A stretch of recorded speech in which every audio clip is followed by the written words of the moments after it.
حق بات پر کٹتی ہے زباں میری تو کٹ جائے، حق بات پر کٹتی ہے زباں میری تو کٹ جائے، اظہار تو ہو جائے گا جب ٹپکے گا لہو میرا۔ یاد کریں آپ ناظرین، میں نے کہا تھا کہ نومبر میں بڑے فیصلے ہونے والے ہیں، میں نے کہا تھا کہ نومبر میں بہت کچھ تبدیل ہوگا، میں نے کہا تھا کہ کپتان کے لیے نومبر بہت کچھ لے کے آئے گا، کبھی خوشی کبھی غم، اور میں نے کہا تھا کہ کپتان کے لیے نومبر کا مہینہ خوشیاں لائے گا، بہت کچھ لائے گا، اور ایک اور بڑا فیصلہ نکل آیا۔ اور اپنے ناظرین کو بڑی خبر دے دوں کہ ایک اور فیصلہ کپتان کے حق میں آنے والا ہے۔ اس فیصلے کے بعد بسم اللہ الرحمن الرحیم، آپ دیکھ رہے ہیں میرا یوٹیوب چینل SR82 نیوز۔ خبر شروع کرنے سے پہلے اپنے ناظرین کو ایک چھوٹا سا شعر سنانا چاہتا ہوں۔ حق بات پہ کٹتی ہے میری زبان تو کٹ جائے، اظہار تو ہو جائے گا جب ٹپکے گا میرا لہو، کیونکہ جب بھی حق کی بات آئے گی تو ہم حق کے لیے آواز اٹھاتے رہیں گے۔ کل ایک بڑا فیصلہ آیا ہے ہائی کورٹ کی جانب سے۔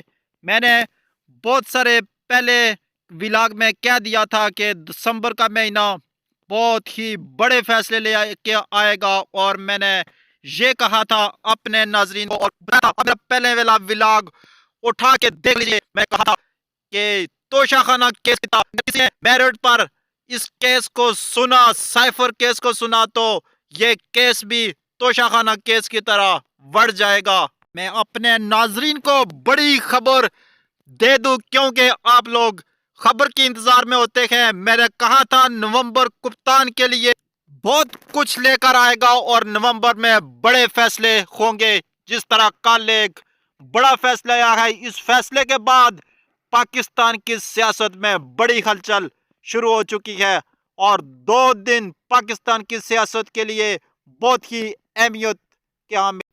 بڑی خبر یہ ہے ناظرین کہ کپتان کے حق میں ایک اور بڑا فیصلہ آنے کو ہے۔ ہاں، بڑی خبر ناظرین کے لیے کہ کپتان کے حق میں ایک اور بڑا فیصلہ آنے والا ہے، اور اس بڑے فیصلے کے بعد ناظرین پاکستان کی بڑی بڑی سیاسی جماعتیں الیکشن سے بھاگتی ہوئی آپ لوگوں کو نظر آئیں گی۔ کیا کوئی کہہ رہا تھا کہ یہ جیل ٹرائل ختم ہوں گے؟ کیا کوئی کہہ رہا تھا ایسی بات؟ بہت سے لوگوں نے شرطیں لگائی ہوئی تھی۔ کوئی کہہ رہا تھا کپتان کو سزا موت، اور کوئی کہہ رہا تھا کپتان کو عمر قید ہوگی۔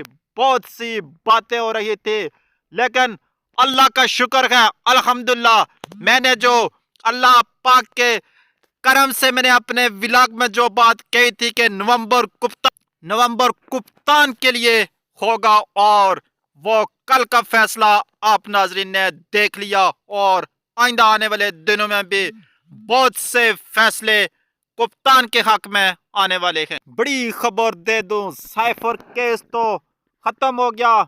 یاد کریں میں نے کہا تھا کہ توشہ خانہ کی طرح سائفر کیس بھی بڑھ جائے گا، اور بڑھ گیا، اور اس سائفر کیس میں ایسی چیزیں سامنے آئیں گی جو سیاسی جماعتوں کو زندہ دفن کر دیں گی۔ اور ناظرین کو بڑی خبر دے رہا ہوں، بڑا فیصلہ بڑے لیڈر عمران خان کے حق میں آنے والا ہے۔ یہ 100 خاور منیکا جیسے انٹرویو کروا دیں، اس سے پہلے کبھی آشا گلالی، تو کبھی کوئی کتنے انٹرویو ہو چکے ہیں، کبھی ریحان خان، لیکن کپتان کی مقبولیت کو کم نہیں کر سکے۔